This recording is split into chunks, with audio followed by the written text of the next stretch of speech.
Welcome to AB's Real Time Talk Show, episode 7. And today we'll discuss the issues related to Israel and Hamas war, geopolitics, and the matters taking place in Bangladesh at this very moment. And to suit these purposes, we have invited some guests, and they are from different countries. And on my left, Ivy Rahman. She is from Canberra, Australia. She is a poet, lawyer, justice of peace. Ivy Rahman, how are you? I'm fine. Thank you, Then Sinha bhai, to then invite Professor me. A.R. Thank Khan you very much. is the founding chairman of Federal Democratic Party, Bangladesh. Well, Mr. Rahman, welcome to you. Thank you very much. Thank you, sir. Thank you. Mr. Kabir Ashraf alone. He is retired additional secretary, and at this very moment, he is adjunct faculty, Department of Political Science and Sociology, North South University, one of the best private universities in Bangladesh. And Mr. Kabir Ashraf is also known as one of the best debater speakers during his student life. Then Mr. Nasir Khan Paul, a very gigantic figure indeed, and is well known to America, New York all the time. And he never stops. All the time he is going on, moving on. Why? Reason is that he is very much social and at the same time political indeed. Mr. Nasir Khan Paul, at this very moment, he is the chairman, American Republican Alliance. Well, thank you all, and let us start the talk show. And I am going to start it from Mr. Nasir Khan Paul. Thank you. You know very well that Hamas and Israel war is now at the worst level of understanding. Nobody understands what is going to take place. And America all the time is pushing it. And being an American citizen and chairman of Democratic Alliance, Republican. what are your feelings about this war? Mr. Nasir Khan Paul. Thank you, Dr. Sinha. And it's my pleasure and honor that I can join to your show today from New York. And my greetings to all my panelists speakers.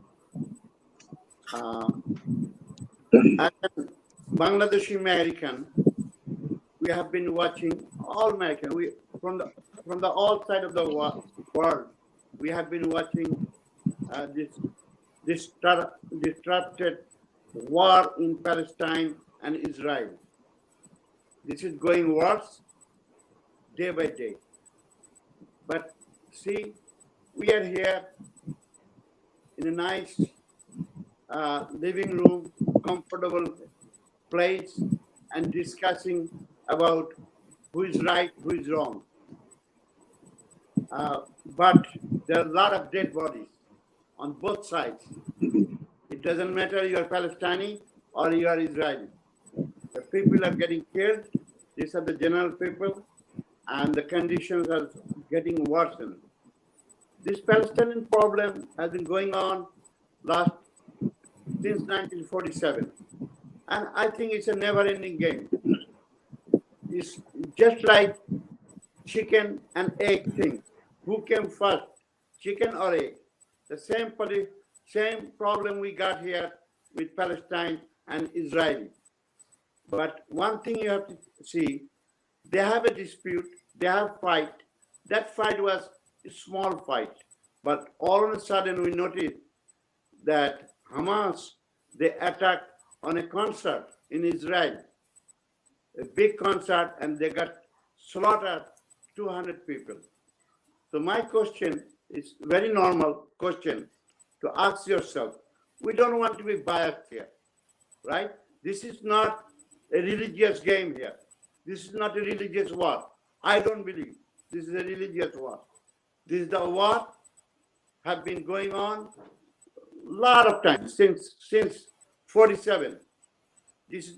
So don't bring it as a religious war between Jew and Muslim. people are getting killed on both sides. So on humanitarian ground, we first, on behalf of the Bangladesh American Republican Alliance, I urge everyone to come to a ceasefire because a lot of life has been lost. People are not getting any supplies. You can't get in to Gaza. So we have to overcome from this situation. The first solution to ceasefire is stop killing babies, stop killing women. On both sides, we have to stop it first. Then we can try to solve it diplomatically in the table, not on the war. Because nowadays we see what American government Biden did. Biden sent $50 billion, $50 billion to help his spoiled child Israel. We call him a spoiled child of America. We have been supplying them money. We put our armed force. We giving their arms and everything to protect them, as if Israel is a 51 state of United States of America. But actually it's not. American government, Biden have to think twice before, with the help of America, they're killing these innocent people. But anyway, we don't get any lesson from the history. Biden is killing the people by helping enhance by killing the people, but still, a lot of Bangladeshi American who are alliance with the Democrat Party, this election, they will go and vote for Biden very happily. And that's the saddest part, that people will still vote Biden after killing all these things and helping a wrong cause. So I will urge right now, because what happened, try to understand one thing. The Palestinians are getting arms from Iran, Russia, China, any other place. What kind of arms they are getting? All the garbage that's lying in the warehouse. They are sending all the garbage arms to Gaza, to the Hamas to fight. But brother, to the modern world, with the Israeli soldier and helping from America, is not going to work. You can't win with Israel in a war. And this is realistic. You have to admit that. Don't bring your emotion here. I'm Muslim or I'm Jew. You can't bring the emotion here. We have to see the greater picture, that we are knocking at the door of the Third World War. We are involving in the war in Ukraine, in Palestine. There are 5 countries in South Africa right now. They have a civil war, and we have been not talking about those countries. So this is a very important issue for the geopolitical situation of the world, and we have to bring the peace. And Thank you very much, Mr. Nasir. Paul will come to a Professor A.R. Khan. You are founding chairman of a political party called Federal Democratic Party. And being a chairman of a political party, you know very well what is happening inside and outside the country, especially the geopolitics that is known to you. What is your realization? Please, what is realization? Thank you. Thank you so much. First of all, I would like to thank Mr. M. S. Sinha for inviting me, for making me a part of this wonderful discussion. Greetings to all of my panelists and people, those are watching right now and will be watched later. Thank you so much. So first of all, I'd like to say that actually right now we are in very crucial moment, especially in Bangladesh. We are running our own race, as you know that election is coming up, due to elections. Some blockade is going on, the general strike is going on, some other, still we are in dirty politics.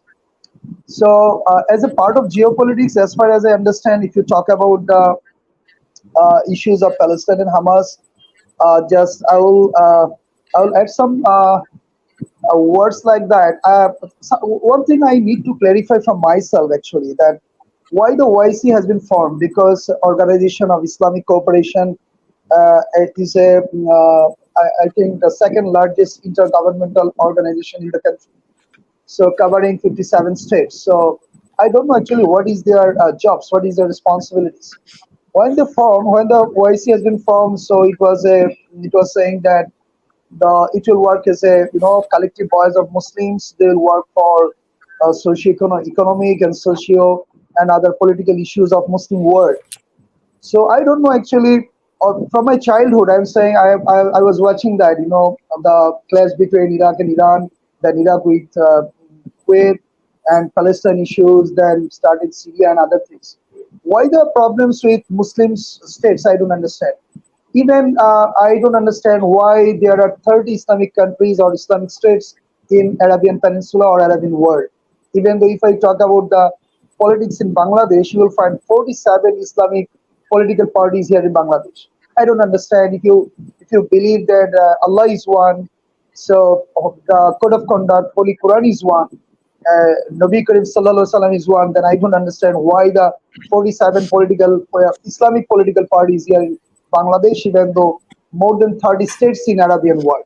So basically, actually, being a Muslim, I would say that actually we are running behind money, we are running behind luxurious life, we are running behind polygamy and other things. Actually, we're not that much concerned about geopolitics or the what do you say, the establishing the peace and happiness or prosperity in the Muslim world. That's the main thing. That's why all the rest of the other people. If you talk about the American, if you talk about the Yehudis, Jews, and others, so definitely they are doing their best of from their part.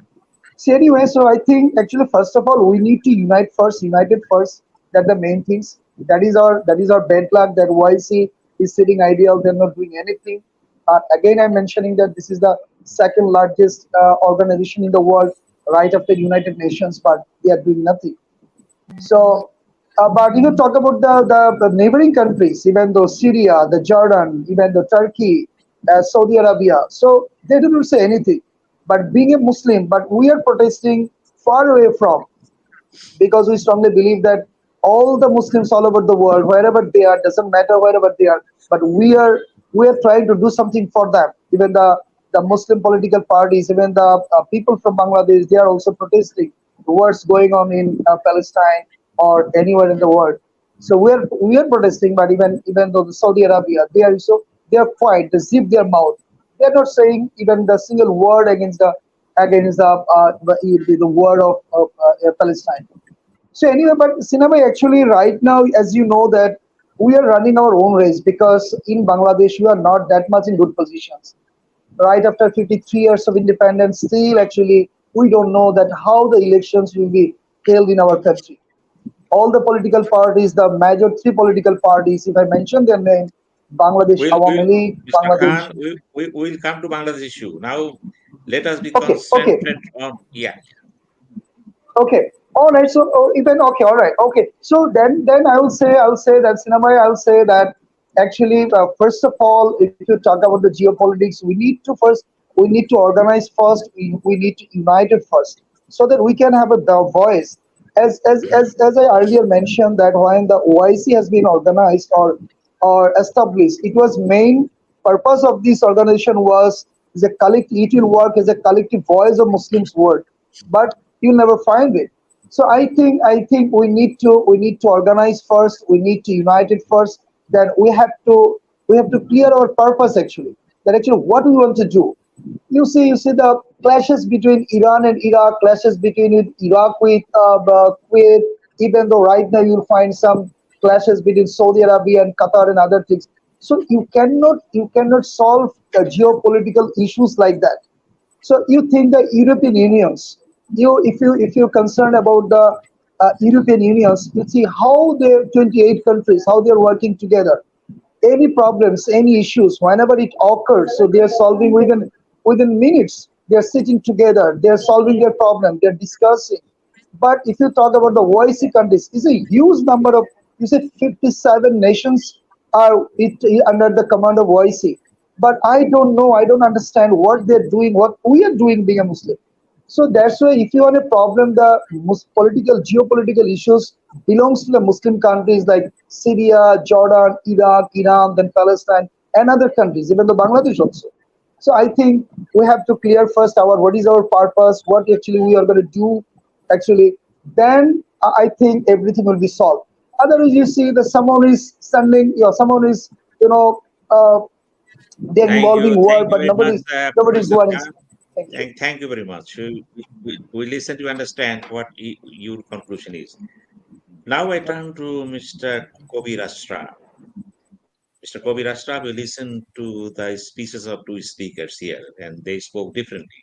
Mr. Paul says from the point of view of humanity, and to him, who is Muslim, who is Jew, who is Christian, doesn't matter. Thing is that nobody is allowed to take the life of others. That is the fundamental question of his analysis. Side by side, Professor A.R. Khan, he emphasized about the unity of the Islamic Ummah, Islamic world, which is very, very poor at this very moment. As a conscious citizen of the world, cosmopolitan indeed, and you are a very knowledgeable person, what is your understanding about it? Thank you very much, Dr. Sinha MA Sayeed, for inviting me to this very prestigious forum. And also, I'm very happy to be here today. Regarding the points raised by Mr. Paul, I almost agree with him on all the points because, when a combatant group from any particular ethnic community or any other group attacks a civilian population, the punishment should go to the combatant people who have done it. If you start to punish the civilian population that actually they are from the same combatant group, then it's not just, it's very unjust. And I think the Israeli operation in Gaza, which is now going on with full strength and full atrocities, is setting a very bad example. It is giving justification to the idea that you can punish even the civilian populations for the actions or any kind of atrocities done by a particular militant or combatant group who belong to that community. If that is established, and I think it's already established because almost all of Europe and United States of America, Canada, all the powerful states are not only helping the Israeli operation, they are also actively participating by giving them resources and in some cases maybe ammunition. This is a bad precedence. This is a dangerous precedence. If the other nations who will have more strength in the future or who still today have strength to strike back, if they follow that same logic, that since your people, militant or some combatant people or some armed people from your group have attacked me, so I'm just annihilate all your civilian population. This is going to be established by the conduct of the not only the Israelis but also by the European and the American governments. This is very bad, and this is, unprecedented because there are some, Israeli clerics also who have said that attacking a hospital is justified. If you say like that, there is no other place to go because hospitals are, have been sacred or safe place all through the civilization for people, and this is now gone. You are attacking dropping bombs on hospitals, keeping children, keeping women, killing women, everything. So this is very bad, and I don't know why the whole world is silent on this particular point. Okay, you may have some issues against the Hamas people who killed the people who are partying in Israel. That's not acceptable. If you want to strike Israel, strike them through military means to the Israeli military. Strike IDF, that's fine for you. But if you strike the civilians, you are going to, of course, get the result of it. Okay, but if the same logic, the Israelis cannot now go to demolish all buildings from Gaza and flatten it to the ground for the conducts or for the maybe from their viewpoint for the crimes Hamas has committed. This is unacceptable. That's point one. And number two is, well, as said by Professor Khan, why the Muslim world is silent. Well, now I remember one very prophetic saying by one of our very famous professors, Ahmad Safa. When I was Yes. university student, I heard him saying this. He said, because at that time Palestinians were still fighting against the Israelis, and the Arab nations, many of them, were not helping the Palestinians. And then Ahmad Safa said, well, by sending the Palestinians to fight against Israel, the Arab nations are actually sending the son of their co-wife, in Bangla Shotinir Chele, to catch the snake. Exactly. To Well catch said. the snake. Yeah, to catch Snake, the right? snake. Yeah. If the snake, that is Israel, is killed, it's fine. But if in the process of catching the snake, the son is killed, it's even better. Because many of the Arab states, many of them are still not democratic. They give hardly any damn to the conditions of the Palestinians. They just want to remain in power. They just want to continue their kleptocracy.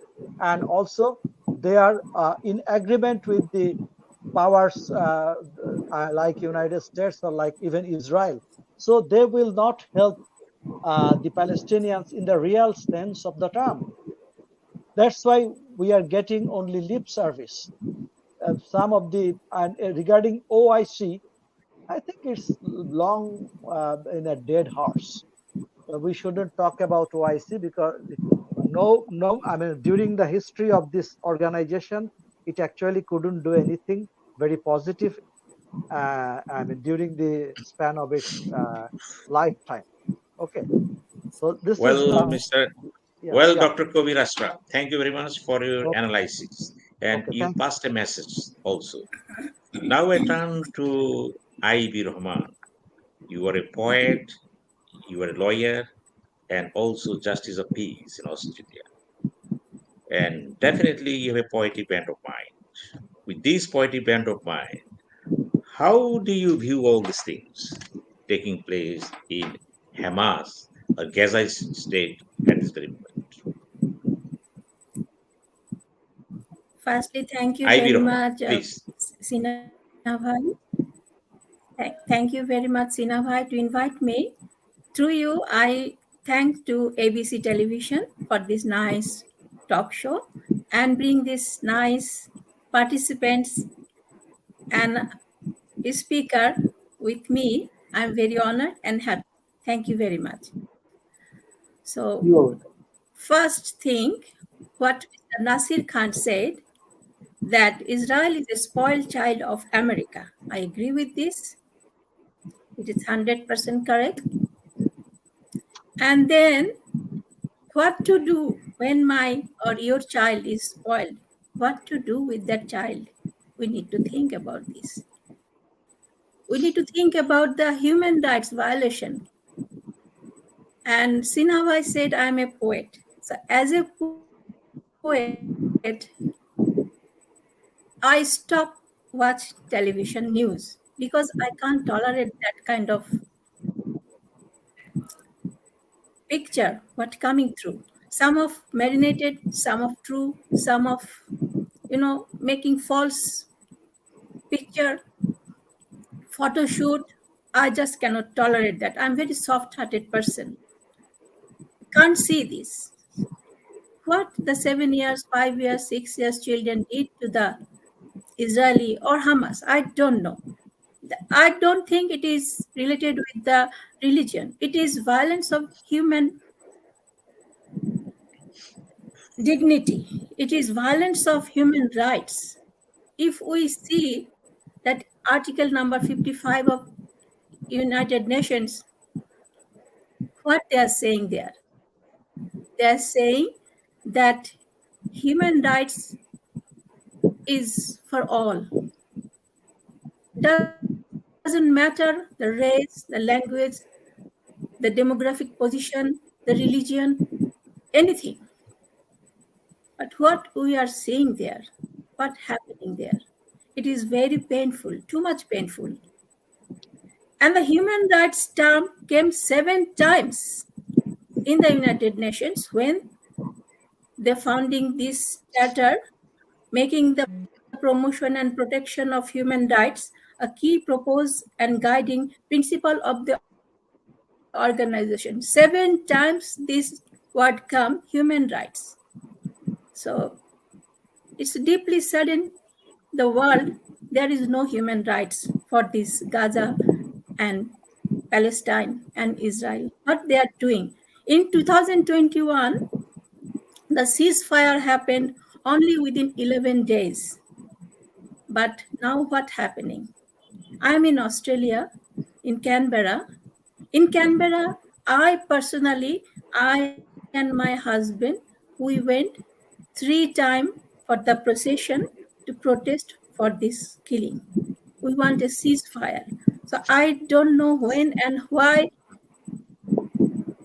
and what time it stop, what time it will be ceasefire, I don't know. But I pray from my inner heart, I pray to all humanity, please stop this. This is not right. This is very, very wrong. And about the YC, what Mr. Ashraful Khan Bhai said, it is absolutely right. YC is a dead horse. So there is no hope. We cannot hope from the OIC anything that they can do. Only we need a miracle, maybe. We don't know. Maybe a miracle can bring peace in this region. But 75 years they are fighting. It's a long time. We don't know how long it will be going on. I'm Thank you writing very my much. poet about this. Yes, Ivy Rahman, thank you very much. We got your Thank you. understanding and we are Thank very you. aware what we are talking about. And thank you very much for your But candid perception. Cinema, I want to add one more thing. That is, Yes, I yes, think go.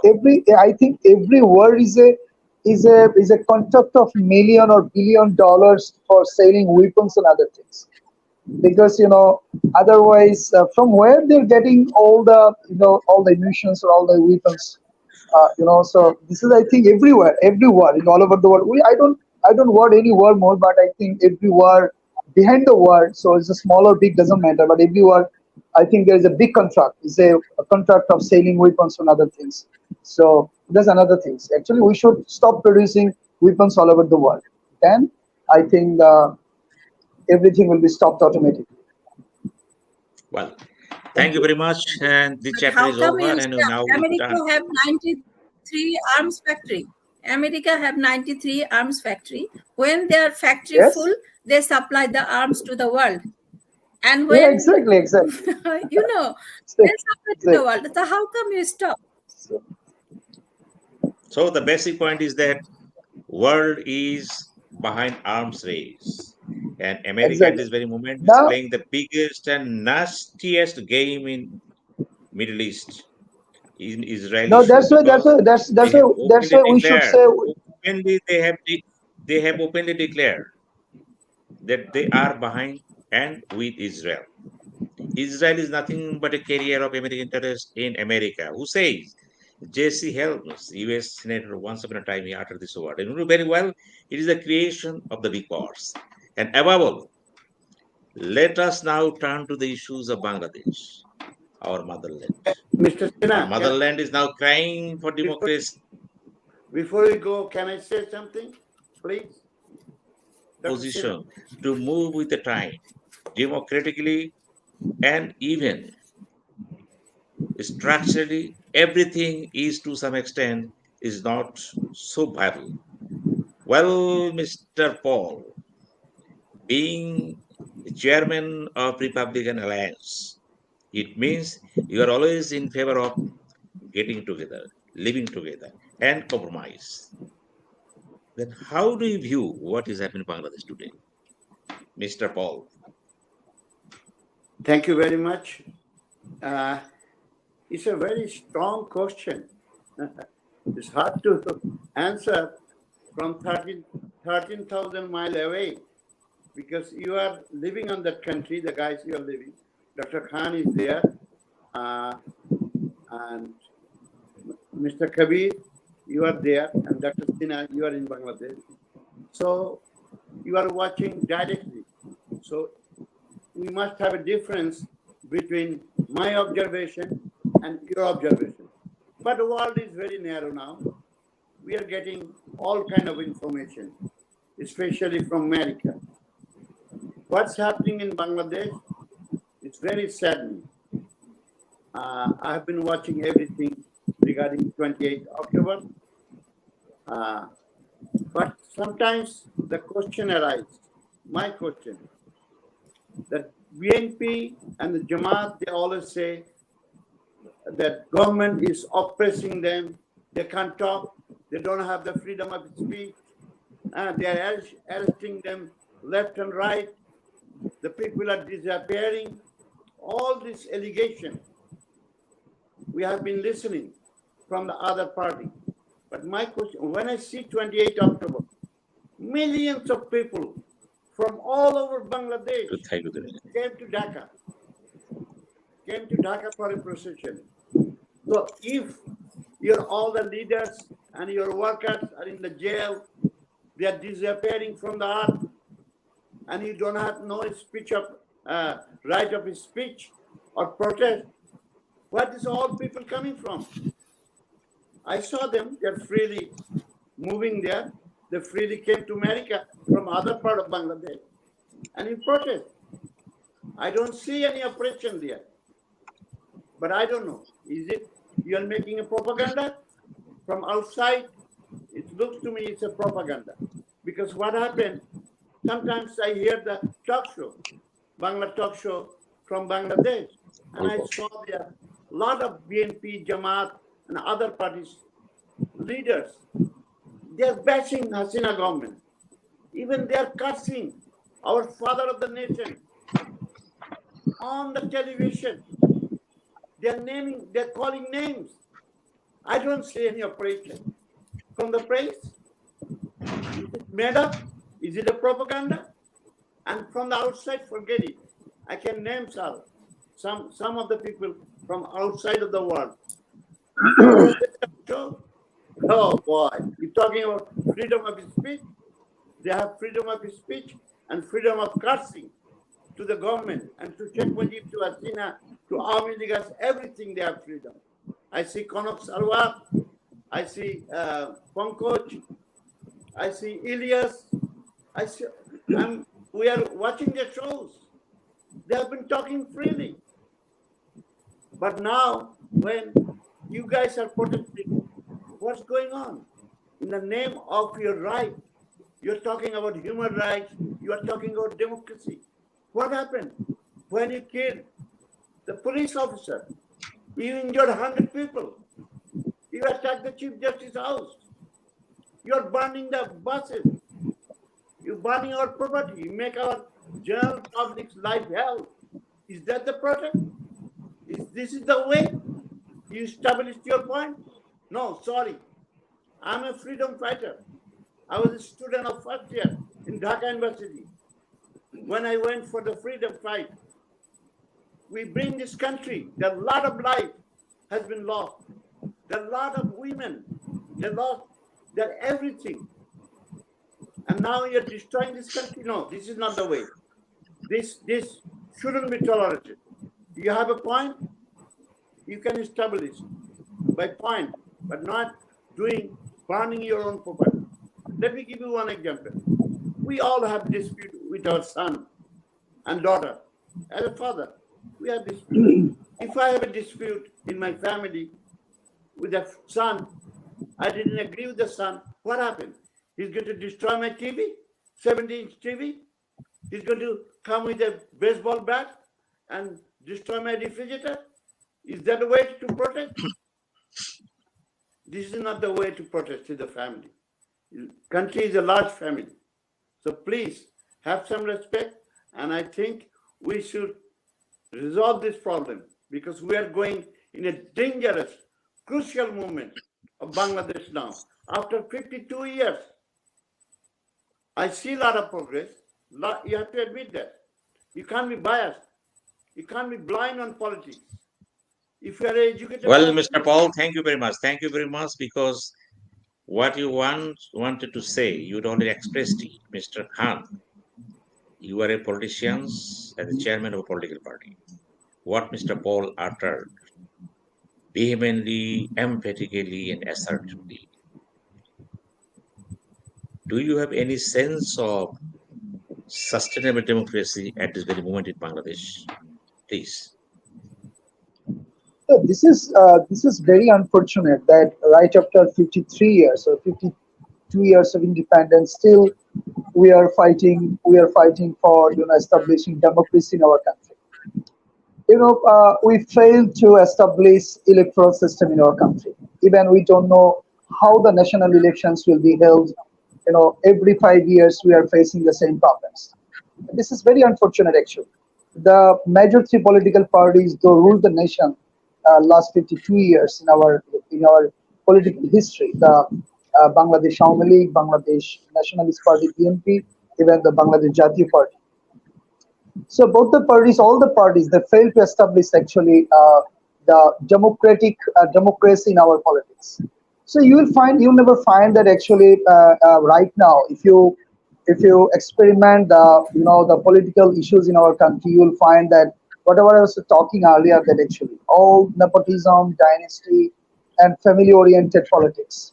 Everyone is running. Everyone is trying to establish their family members in politics.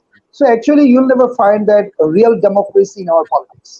So that's why what happened actually. That's why nothing is. I will say that you see the election is knocking the door, but still we don't know actually what do's and what don't do's. So I think we all have to work together. If you ask me that actually why the Federal Democratic Party has been established, because I personally I want to bring a radical change in politics, especially the institutional students politics for Bangladesh, then the nepotism and dynasty free of politics, then corruption free politics. So if you want to establish those things, then I think we need radical changes in our political system. Otherwise, you cannot do anything else. So right now, what you are doing every year, every after 5 years, when the election comes or election is knocking our door, we are going to here and there to getting support. For example, so the running party, they are trying to get support from from some other countries, and some other political parties, they are also running like a Tom and Jerry here and there to getting some helps and supports from other countries, which is not good for our politics actually. But we strongly believe that all over the 18 crore people of our country, actually they are our strength. So they're the owner of the country. So we should respect them. But if you talk about the political parties in our country, they don't have any democracy in their own politics. Even though you know who will participate in the parliament elections, a person doesn't know. Even the people, those who will provide their electoral voting rights, they don't know actually who will be their candidates. So this is like sailing like a fish in the market. It's like that. Okay, nominations are sailing. All the parties, they're selling their nominations like a fish market. So I think a lot of things should be changed right now, because we are not in a good shape right after 52 years of independence. This is very shame for all the politicians. They are talking, bug, bug, bug like this. They are talking too much actually, but they didn't do anything for us actually. So you see, if I even though if I my even though my younger son, so he is waiting to cast his first vote in his life. So he was asking the Papa, oh, we'll be able to cast our vote in this time. So because blockade is going on, strike is going on, so Hartal is going on, a lot of things actually. I don't know actually election will be held or not.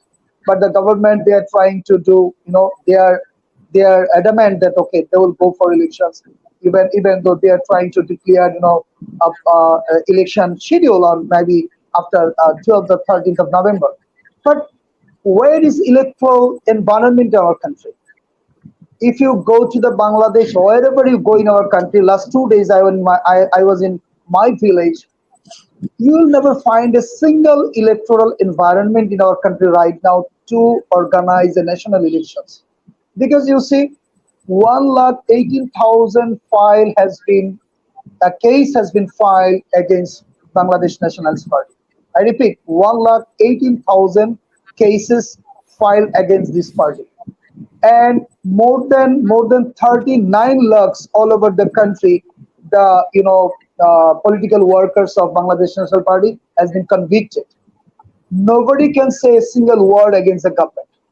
Government is totally failed right now, totally failed to control the commodity prices, the corruptions, the child labor, even the child marriage, unemployment, nothing. Only you will find some, some words like a parrots. We did a lot. Okay, we built metro rail, we built Podda bridge, we built blah blah blah. But if I talk about what about the situations of unemployment of the country, you can't imagine. If I talk about the child marriage, child labor, it's a horrible. If you talk about the corruption, you cannot do a single issue, single work in our country without having involvement of monetary involvement. Then I don't know actually right now who is running the country.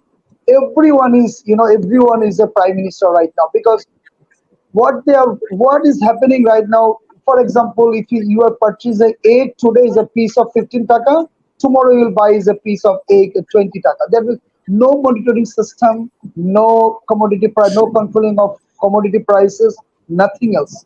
So even the law and order situation also, I think there is out of control, because right now Bangladesh is, you can say that all the four pillars of the country, like if I say first of all, the constitution of Bangladesh. If you talk about that, then executive body of our country. Then if you talk about our media, all the pillars of our country right now is controlled by the government. So right now there is no freedom of speech. You cannot say a single word against the Awami League, even though the political leaders of the Awami League also. So we want to change radical changes in these issues, because country never runs like that actually. After 42 years of independence, you know, when the even the during the liberation war. So why we have been separated from Pakistan? Because of unity, because of the what do you say, the democratic rights, then socio-economic conditions, then equality. But you see now you will not find anything that in our country. So I Well, think, Mr. I Professor think yes, Khan, yeah, yeah. I think we need some changes. We need some changes. I strongly believe that without this, another 5 years will fight. We'll lost a lot of lives, but things will go on like previous. Yes, thank you. thank you very much. Dr. Kabir Ashraf, you are Okay. very conscious citizen. At the same time, you know so many things. My simple asking to you, not a question, asking to you, Professor Yar Khan, being a political leader, he echoed the voice that Bangladesh needs a radical change, even not the reform. It means he is in favor of Renaissance.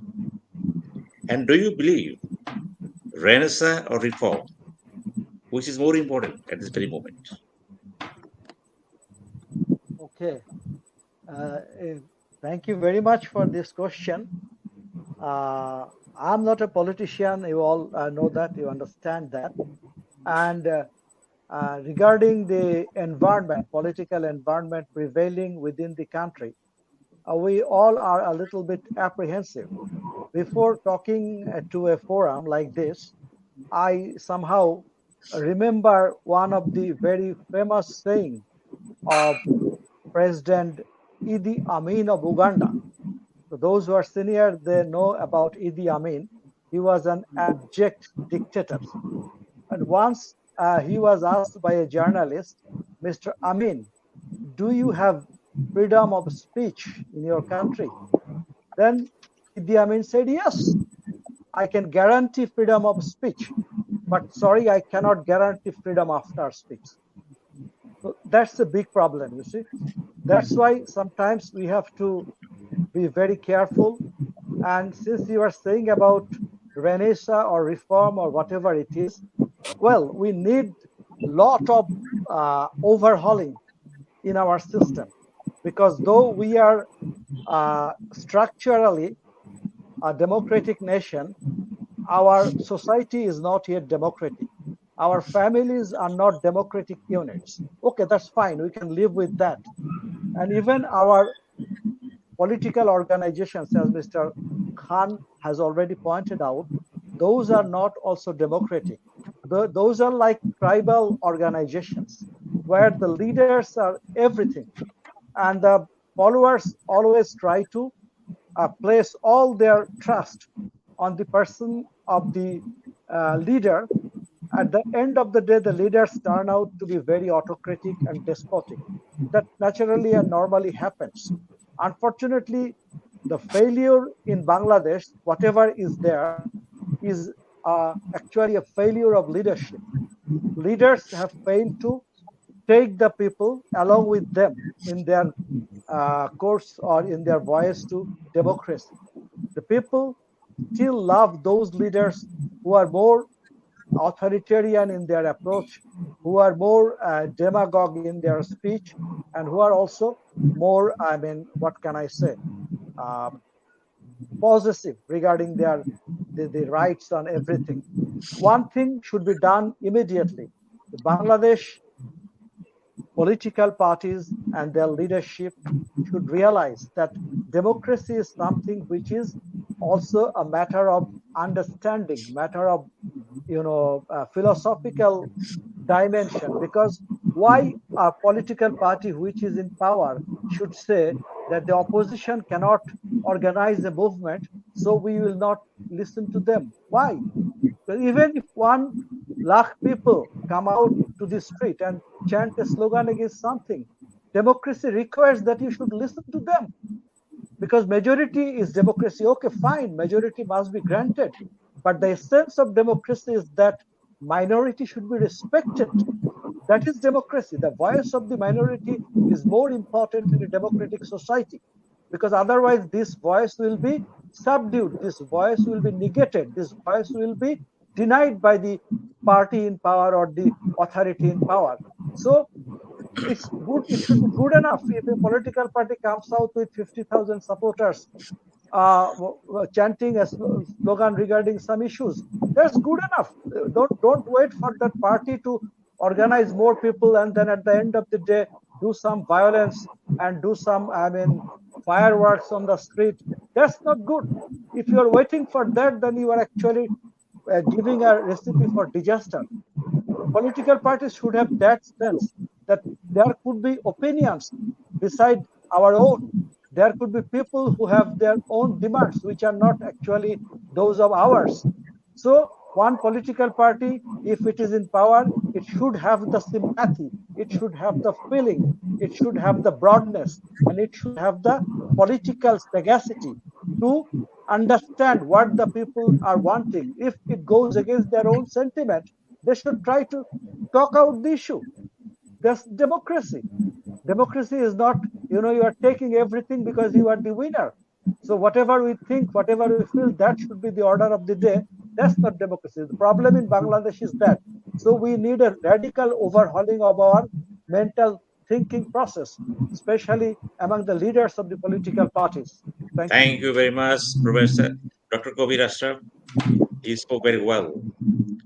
Now the question and asking to Ivy Rahman. You are a lawyer and especially working in the field of human rights. How do you make a paint picture of human rights Bangladesh at this very moment? Be free, fair, and frank, realistically and idealistically. Please, Ivy Rahman. Thank you, Sinavai, for your very strong question for the Bangladesh at present, what we are going through. So, first I go with Mr. Professor A.R. Khan that he need and he want a radical change in Bangladesh politics. So we have to change from myself, from me, from my home. If my home, my family is not well educated about anything, then I can't do anything for my society. If my society is not educated, society cannot do anything for the country. We have to educate people, we have to educate them in a way what is democracy is. It is by the people, for the people, of the people, by the people, for the people. So this thing we do not apply in our everyday life or our political life. I'm not a politician. Sinavai say I'm a lawyer. Yes, I'm a lawyer. But from here, what I can see in Bangladesh in current situation, it gives me a sadness. It should not be like this. When I came to Australia 30 years before, that time's Bangladesh and this Bangladesh, much, much different. So that time when I used to tell my Australian colleagues that I'm from Bangladesh, they never knew what is Bangladesh is, where it is this Bangladesh. So I have to explain them it is near India, blah blah blah, something like this. We have the freedom fight. They even don't know. Now, if I tell them I'm from Bangladesh, they know, yes, you are from Bangladesh. We know you because you are doing a very good cricket. You are doing a very good economic development, many development doing in your country. And once we uh, celebrate our prime minister's birthday in online in COVID time, and we invite one of our ex-chief minister in Canberra and the senator. And what he said, that he said, Ivy, I salute your prime minister. In the age of 77 years, she is doing the job is unbelievable. So that gives me such a proud. I always tell whenever my Bangladesh comes to me, I can say my two-line Bengali poem. I said always, চোখের কোণে জলের রেশ ও আমার Bangladesh. So I'm very emotional about my country.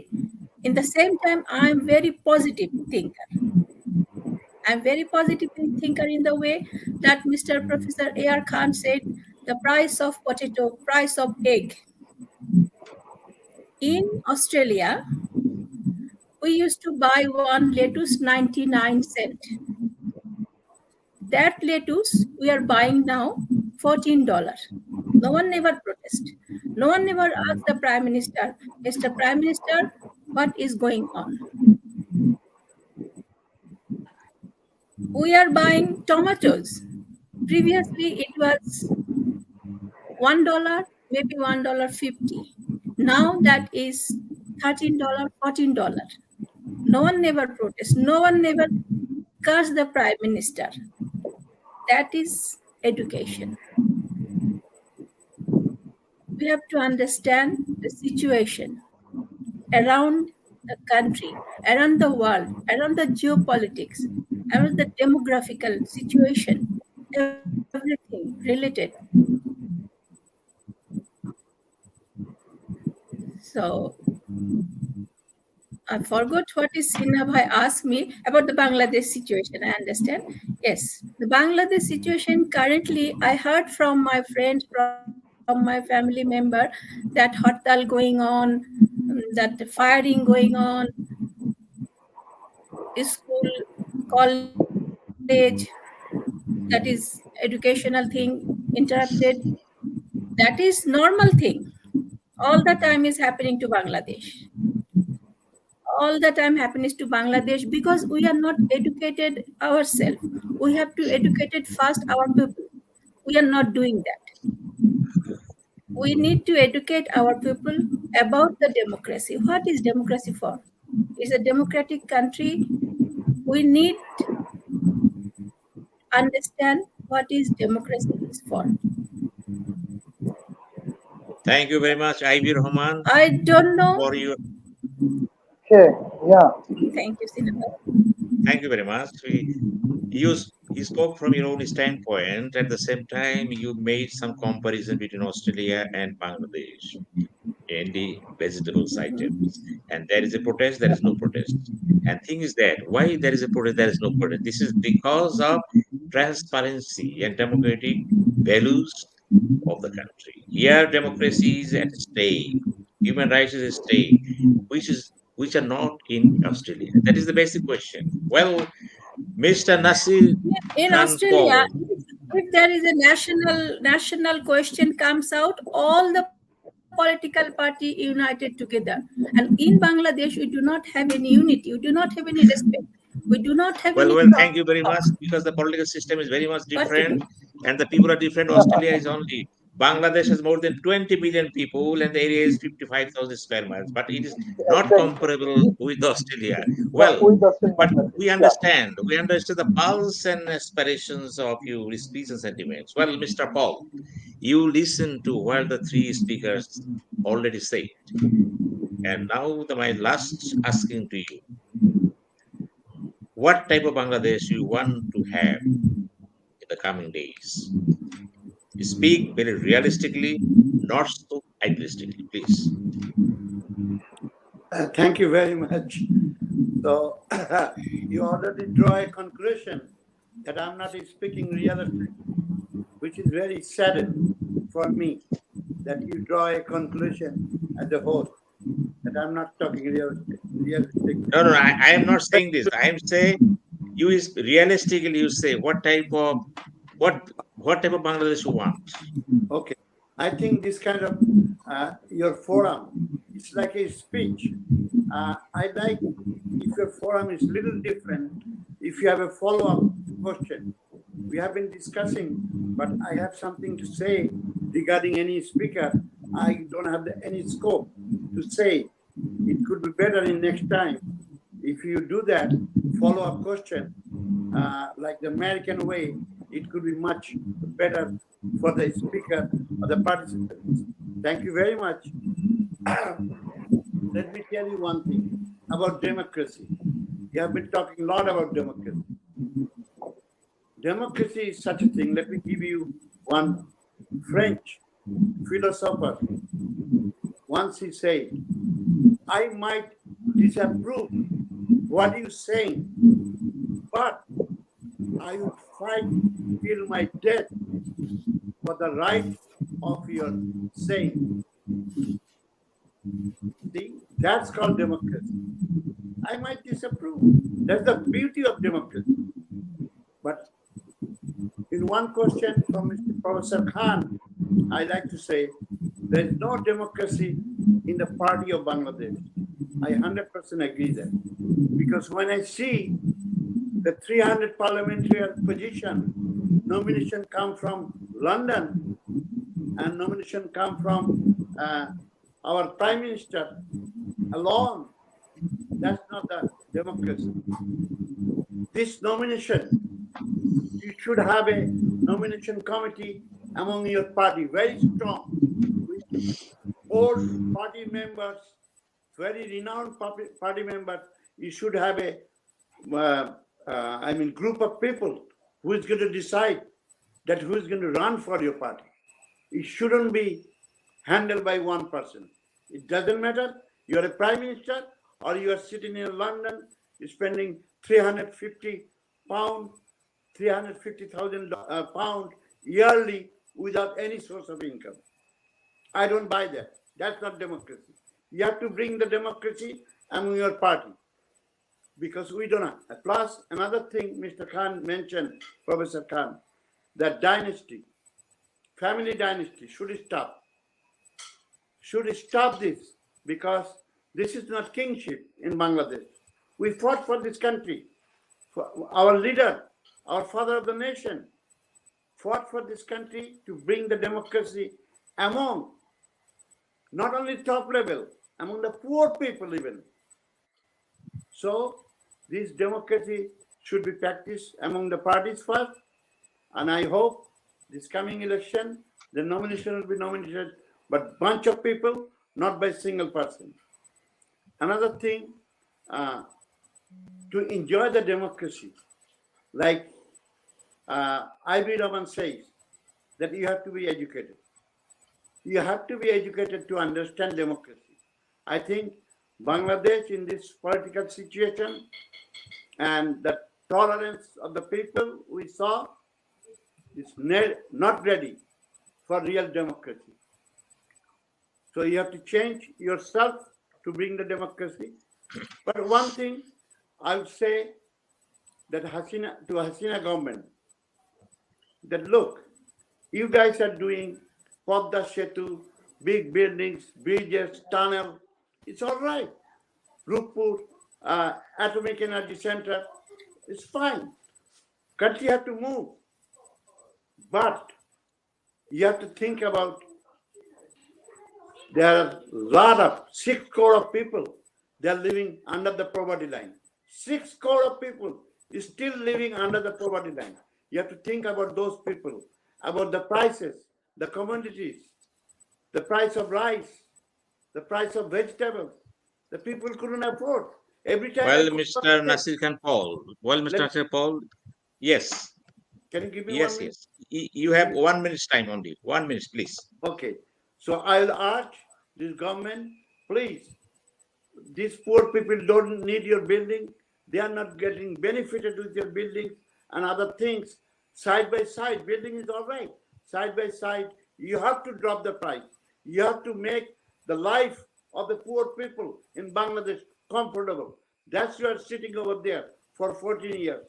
So I'll urge this government, please, during the election time or after the election time, do something for those poor people who can bring the food in their dinner table comfortably.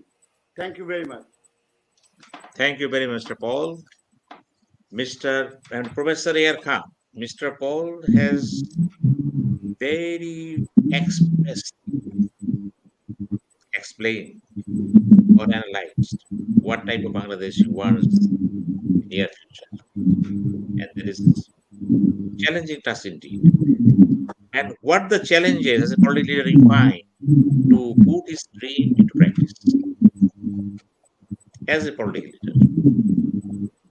No, actually, but Sinha bhai, actually, my opinion is very clear. Actually, what is our expectation from the people, from the government, and from the political parties? Not from my party, all the political parties, because unity is very important. As mentioned earlier, that Ivy Rahman said that we don't have any political unity. Actually, this is true. So even though being a political leader, I cannot go to, or I cannot participate, or I can attend any wedding program of any political leaders. Like, for example, if Awami League leaders invite someone from another party, they will never go there, because relations in between the interpolitical parties like that. There is no social gathering, there is no social events. They are not even sitting together. Even though if you go to mosque, if I heard that okay, Mr. X is going there, so I am going to another mosque. So like that. So it's all about political revenge. It's all about political violence. It's all about political clashes.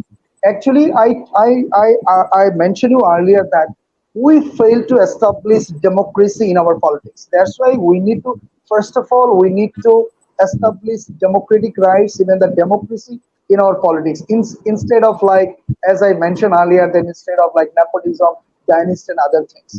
So we have to work together for betterment of our country, so that we can have a violence-free politics, we can have a revenge-free politics, we can work together for betterment of our country. Even though I want to mention another things. some words we are using, some sentences we are using in our country, which is dividing our nation.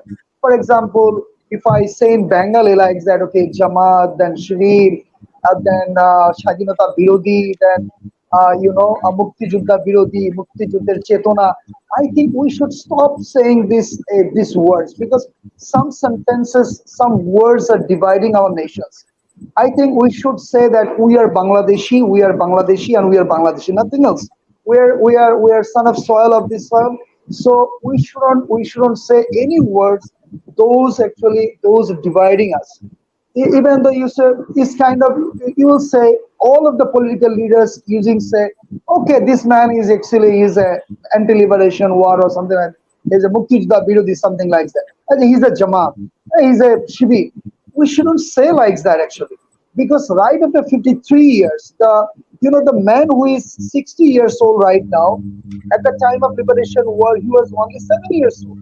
But after 53 years, you are searching for Jamaat, you are searching for anti-liberation or something like that.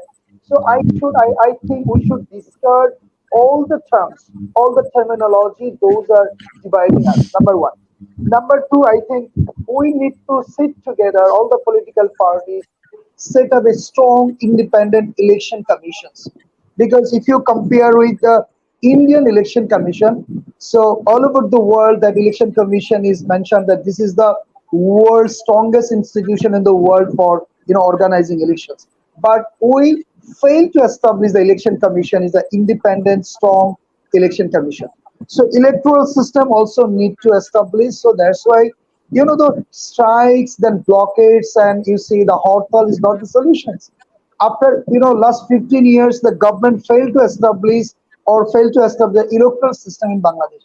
Even I told you that how the election will be held, the 12th national parliament election will be held. We don't know actually. We don't know what will happen because right from tomorrow, then another 2 days will be going on. So Sunday and Monday. Then Professor government Khan, is preparing. you have only 1 minute, please. Okay, government is planning to declare the election schedule, but still there is a no political environment, there no electoral environment right in our country. Because even the funny thing is that today the 4th November, the meeting was held between the 44 registered political parties with the election commission. Tell me who will represent Bangladesh Nationalist Party? Because all the political leaders from A to Z, they are convicted, they are in jail. So how we will talk? So these are the things actually. The false cases, then people disappearing. Ivy Rahman is working with humanitarian rights, human rights. More than 2,000 people has been disappeared last 15 years. So nobody is talking about that. So that's why, Sinha, I will say that now it's time to talk. Now it's time to sit together, not for dynasty, not for establishing my son or my family members in all over the world like the present government is doing. So I'll say one thing, that means we want student politics free, we want corruption free, we want nepotism and dynasty free, democracy in our politics. So let's sit together, find a solution for our betterment of our country, for our betterment of our nation. Thank you, Sinha. Thank you so much. Thank you very much. Well, Dr. Kabir Ashraf, you spoke very idealistically without having any touch with the reality in Bangladesh at every moment.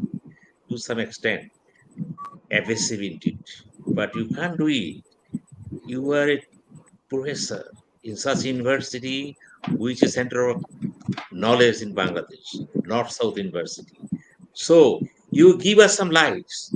What can be done, please? Well, thank you very much. I actually tried not to be idealistic. I just tried to be a little bit, formal, because, if I spend much time on the individual political parties, that actually cannot do any good to such, forum.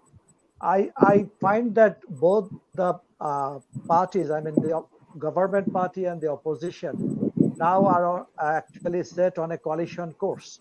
And this is very bad for the nation. And actually, politicians who are in power, they think that politics is a zero sum game. if I allow or accommodate the opposition in some specific areas or some specific, field of administration, I may be losing my part of the cake, my piece of the cake. That's not true. Even if they accommodate the political parties from the opposition and other parties, the situation can be very much good for them. They can also create additional values. So the situation we are now facing is very unfortunate, and probably we are not learning from history. I remember George Santayana's famous saying, those who not learn from history are destined to repeat it. So we are repeating the same mistakes again. We are going through the same course. Unfortunately, it will land us in a terrain which will not be good for any of us. We are going to malign very powerful, international players for nothing. The power isn't that precious. Power isn't that dear.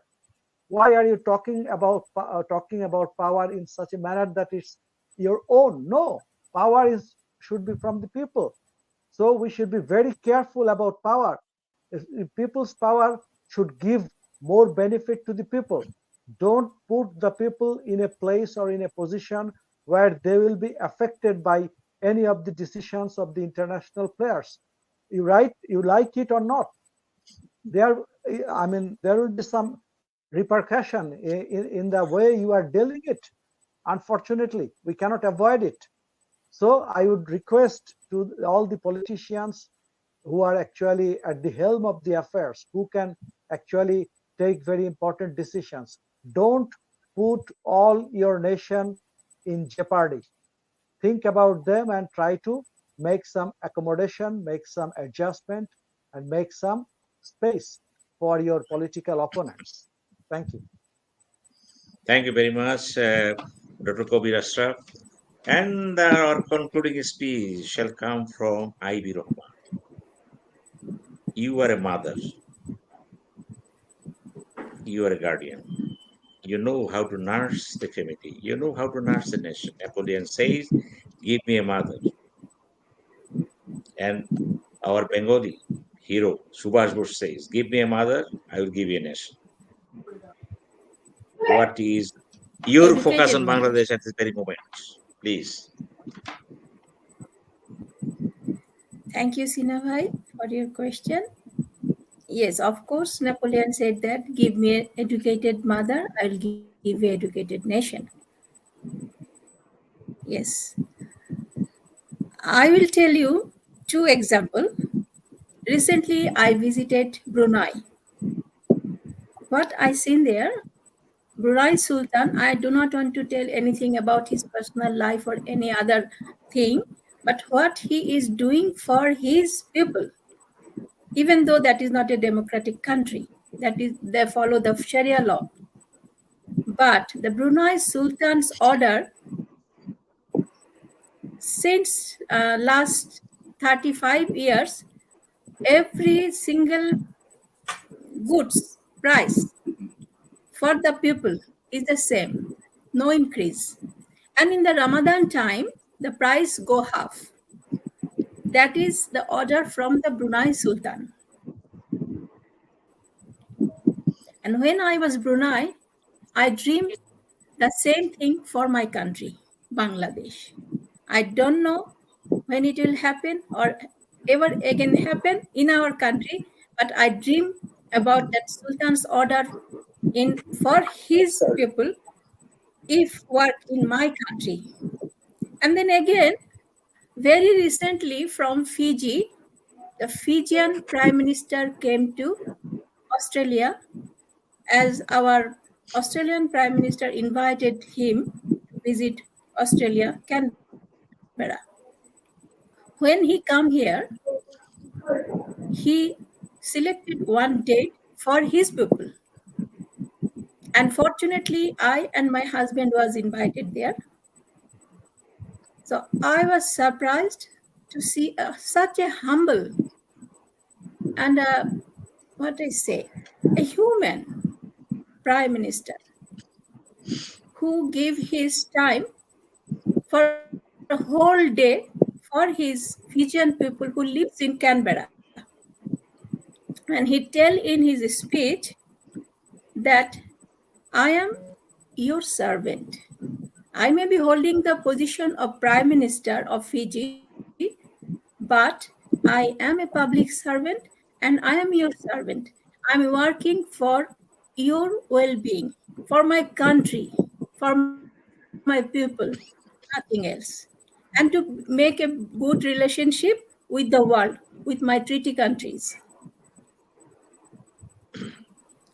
And the Fijian people believe him, respect him. In Bangladesh, we do not have this thing. If our prime minister says such a thing, our people will say, oh, she definitely have some evil plan. That's why she making that such a comment. So we do not have respect. We do not have unity.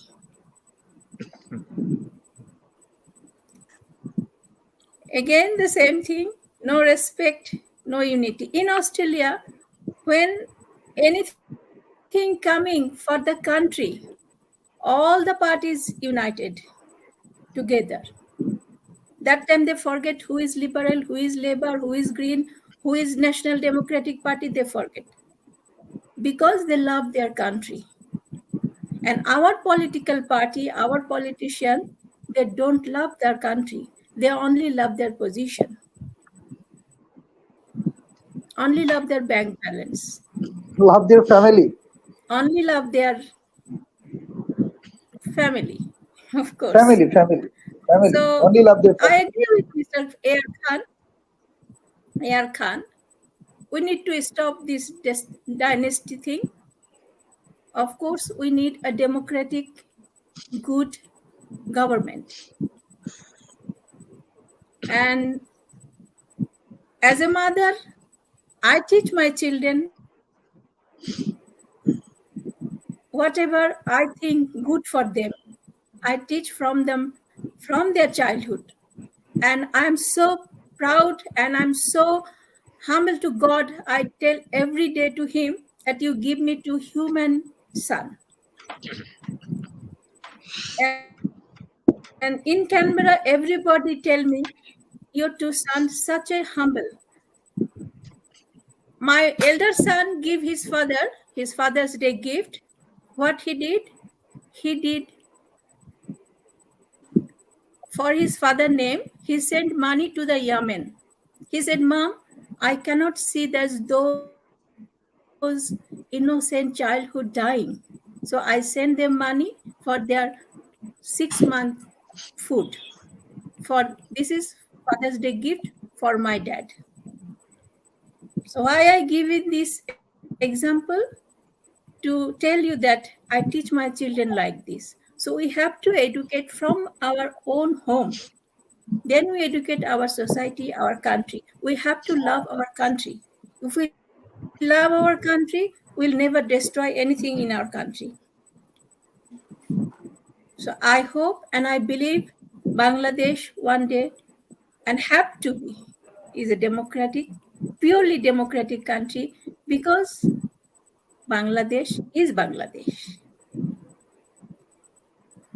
And there is no compare between Bangladesh and any other country. I believe that from my view of aspect, because I'm a very optimistic person, I always think positive. And even when last time I visited Bangladesh, I feel so good that everybody doing something. I finally find some beggar in Dhaka to give something. Everybody doing something. Somebody selling something, somebody cycling, some Uber, Patao. Everybody have mobile phone. So I just love it. That is kind of development in our country. But I don't know about the rural area, what they are living there. But in Dhaka, I feel good. It's a good feelings. At the end of the day, we have to love our country. we should learn from India, our neighbor country, how much love they have for their country. They can do anything for their country, but we can't. We're only doing for ourselves. That is why the problem is.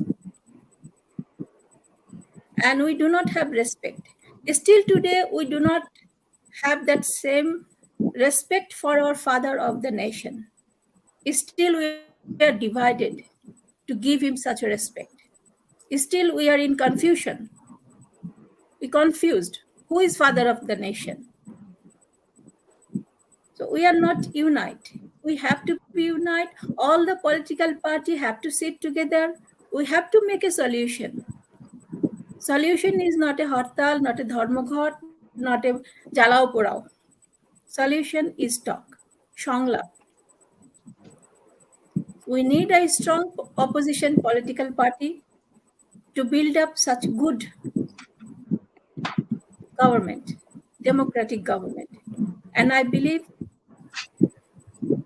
people like Professor A.R. Khan, who is demanding and wanting for a radical change for our political party, for our country, who love our country, they should bring that for our Bangladesh. I believe so. Thank you very much, Sinha bhai. Thank you very much, you all. You performed very well while we were talking about Israel and Hamas at the same time, touching on the issues in Bangladesh. And all of you are of the same understanding that Bangladesh is at a stage which are not very much hopeful. Lack of understanding between among the political parties is one of the basic reasons, because it is called confrontational politics. We are at the deep of confrontational politics because we cannot open our mind to my friend. Friend belong to another party, I belong to another party, one party. That is the biggest problem which Professor A.R. Khan cited. And Mr. Nasir spoke. He spoke from his own standpoint and emphasized no more dynastic politics. Who is Mr. Abraham says, who is Mr. Kabir Ashraf said, who is Ivy Rahman said. The main issue is that Bangladesh needs democracy without dynastic rule.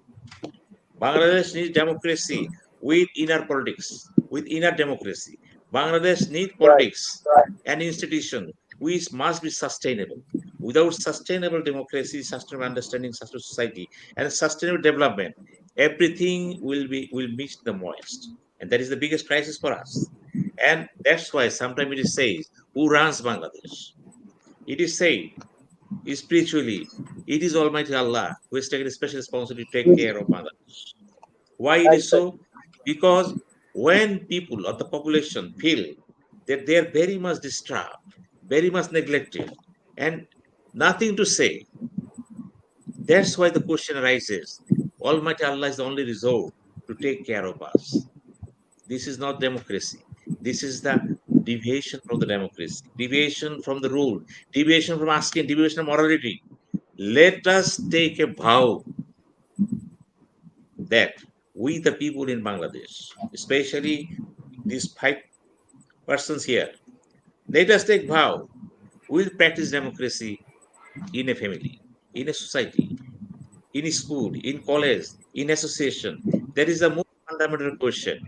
Let the political party first prove that we practice inner democracy. Without practicing inner democracy, how can you expect national democracy national level? That is the big gap.